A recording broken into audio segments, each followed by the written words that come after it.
Hey everybody, quick question. Why do so many people not like my guitar here? That's what we're going to talk about today. It's not our usual lesson video. However, if you would like all of the tabs from my previous videos, things like practice exercises, as well as phrasing ideas and scale shapes and all sorts of goodies, you can click the link in the description below and get those for free. So we're going to have a discussion about why no one likes my guitar.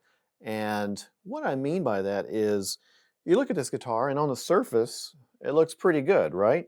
I mean, I like it. I'm going to be honest. I really love this guitar. I bought it used. I found it online at a guitar center in Ohio, and I got a great deal on it. It was around $750. And I think when these came out, this is the Ibanez AZ model, and I don't know the exact 242F. And when it came out, I think it was retailing around $13.99, $14.99, something like that. But the specs on it are great. It has a roasted maple neck, so it's nice and stable. It hasn't moved on me at all. It has stainless steel frets. Those are awesome. And you normally find those on boutique guitars, or certainly at least more expensive guitars. It has Seymour Duncan pickups. It also has the ability to coil tap here, so you can get tons of different sounds out of it. I think 10 different sounds is what they said. I don't have the trim bar in, but it does have the trim bar. It's a great tremolo. It is a basswood body, but it looks great. And then it has a veneer top. Now, some people might say, well, it's just a veneer. It's not like a thick 5 or 7 millimeter cut top to have that maple brightness and all of that. But I don't really notice that much of a difference, and it looks great. It's authentic. The paint job is fantastic. More than anything, the neck feels great. The neck has kind of a satin finish to it, and it's smooth. It feels like I'm holding a guitar that's $2,000 or $3,000. It really does. It's a great guitar, but these are not really highly sought after, and that's why I was able to pick it up for pretty cheap. And here is why I think that's the case. I don't think it's because it looks bad or plays badly or anything like that. I think one reason that it might be so cheap is because this guitar was built in Indonesia. And for some reason, I think guitars that are built out of the US tend to still have some sort of a stigma attached to them that they're not going to be quality. That was the case many years ago. And I did, I would say 20 years ago, I remember buying an Ibanez that was from Indonesia. I believe it was Indonesia. And it was not good quality. I sent it back, didn't keep it. But I've had a ton of Ibanez over the years. And this one is really a high quality instrument. As a matter of fact, you do feel like you're playing something that is almost boutique. Certainly what I listed off to you with respect to the specs is quite nice. And also, I mean, it sounds great. It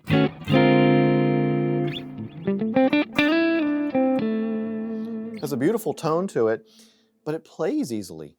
And I only had to set it up one time, and it really hasn't moved much at all because of that roasted neck. So I've been very satisfied with that. But what about you guys out there? Do you not try guitars from places like Indonesia or China or wherever it may be? Of course, it used to be everybody wanted to get their Ibanez guitars from Japan, and I understand that. Matter of fact, let me grab another Ibanez right here. Many of you have seen this Ibanez of mine before. It's the Ibanez JPM 90 HAM, built in Japan. Now, it is high quality, but it's a veneer top, flame maple top, just like that one. It's a basswood back, just like that one. And it's a maple neck. Now, it's not roasted. It has binding on it. DiMarzio pickups. But of course, these are rare now. And now you see these priced at, over $10,000 to $15,000, which is crazy, but that's what the market is having these out there for right now. They probably wouldn't sell for realistically more than 7,000 or 8,000, but a lot of people have them out there just in case they can move them for 10,000 or 12,000. But it's high quality, plays really well, and I understand people wanted this from Japan, but I don't think it's the case anymore that you get guitars from Indonesia and they play like garbage. I don't think that's the case at all. Let me grab another one here, another Ibanez. So this Ibanez here, I think I bought it 18 years ago, something like that. It's built in Indonesia. I could be wrong, could have been about 16 years or something like that, but whatever. 300 bucks new. There are no sharp fret edges. Now it is your typical nickel frets, but the neck is perfect, and it is, once again, another veneer top and a basswood back. And I did change the pickups out. Now that is something for sure on a $300 guitar. I changed them out to some nice DiMarzios here. And frankly, this guitar has made its way onto many recordings I've done that have been released because it just sounds amazing. It's got that, it's got a fixed bridge, and of course it's got great sustain. So I put a little heavier gauge string on it and use it for drop tunings, and it sounds phenomenal. 300 bucks, made in Indonesia. I have never had a single complaint about this. And, for $300, you don't really complain if you drop it or something like that. But I'm not one of those people that tends to drop guitars anyways. I've had a lot of luck. I've only had a couple of guitars bite the dust over all the years. But this is an amazing sounding guitar, and I just don't care where it was built. Do you? Now, look, I love American-made guitars. Let me show you some other guitars here. Many of you know that I play this Sir probably more than anything else I have. Now, this is an alder body, and rosewood fretboard and maple neck. Sir pickups are beautiful. They just sound amazing. And a guitar like this, I think if you were to get this made right now, it's probably more in the $4,000 to $5,000 range. It wasn't that when I got mine made, but you look at it and it might look basic, but it plays like butter. It's an amazing neck, a C-shape, modern C-shape, or is that what they call it? I think I've got that wrong. But this is a modern Sir, but I can't remember. It's a C-shaped neck, but there's some specific term for it. In any case, if Sir ever wants to build me a reverse headstock green Sir like this, I would grab one of those in a heartbeat. But they're wonderful instruments. So I love American-made instruments. And by the way, stainless steel frets as well, just like this one that I got for $750. And they play very similar, in my opinion. Now, I think this one's still better, but that neck feels great on this Ibanez. Let me grab other American-made guitars here. How about this one? Music Man made me this one. It's a one-off in this Lambo Pearl. And yeah, the John Petrucci Majesty has stainless steel frets. You've got an ebony board. And it's a beautiful sounding instrument. It's definitely kind of a Ferrari of the instruments. But you have to pay a premium for something like this. It's not something you're going to be able to pick up for under $1,000. So, when we buy guitars here in America, we just know that we're going to spend a lot of money to get a boutique model. And I don't think anybody would call Music Man a boutique model. Maybe Sir and Anderson are considered that still, but this is a big production company, and they do a great job. It's a sick playing guitar. I really love it. Sounds amazing too. But you kind of expect to pay it for something like that, something built in the States. What about something like a 74 Les Paul? Now, this just feels like quality. You can feel it. This is built in the States. So think about the guitar companies that are still in the States. Gibson, Fender for the most part, Martin, PRS, of course the boutique builders, Sir and Anderson.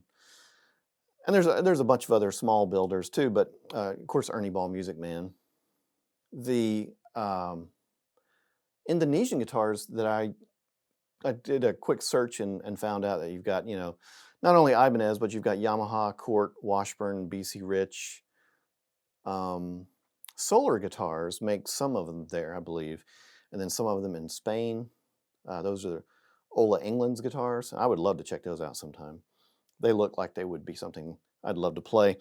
But yeah, this, it feels like you're going to pay, you know, a hefty fee for it. You're not going to pick up an Epiphone that's made in China. I think they're making them in China now. Somebody tell me in the comments if that's right. The Epiphone models. You're not going to pick up an Epiphone Les Paul that's going to sound like this. You can't replicate this sound. I mean, it's an amazing, I'm not a Les Paul player, but this is a very unique sound that you just can't get made anymore. So, I mean, you know, it weighs as much as a boat anchor. It's just one of those things. And you can kind of feel that, okay, this is something different than just something I'm going to pick up for $500 or whatever. What else do I have here? I mean, these are obvious points I'm making, but it's confusing to me why people won't give some of these cheaper guitars a chance, especially like this. They just discontinued it. Now I know they still make the AZ models, but I would definitely check out those other AZ models now after finding this and playing it.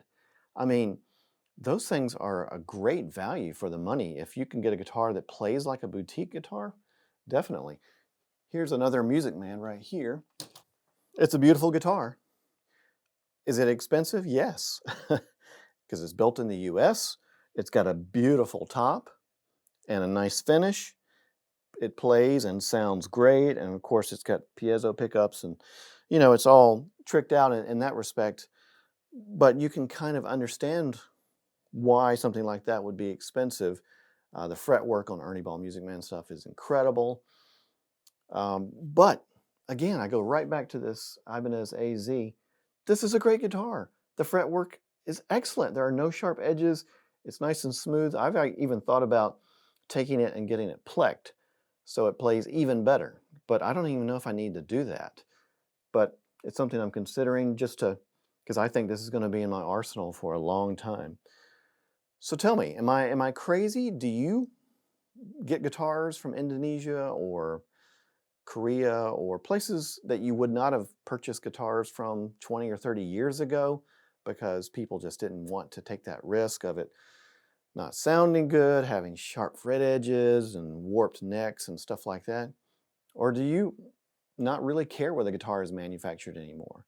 I mean, I wish the American guitars were a lot cheaper, but it's just the nature of things. When you build it here, you can't get those costs down very much anymore. It's really hard to do so, and to get the woods that they're still trying to procure for those instruments, it's not the easiest thing. So tell me what you think in the comments. I'm just curious what everybody else thinks about this situation, because for me, you know, I want to just play something that plays great, but if it can look great too, then awesome, because obviously I have a lot of great looking guitars, but all of these other guitars, the only reason they stayed with me is because they play great as well. So tell me what you think in the comments below and what your experience has been. I appreciate you hanging out with me for a little bit and talking about this today.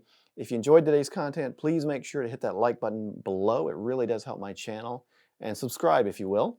A great free way you can support my channel is if you are shopping for guitars or strings or picks, you can go through my Sweetwater affiliate links down below and shop for that. It won't cost you anything extra, but it will help support my channel in a small way. Thank you all so much for watching today. Make sure to check out my other lesson videos, because that's what I normally do with occasional gear reviews. Check those out and let me know what you think of those. I'll see you all next time.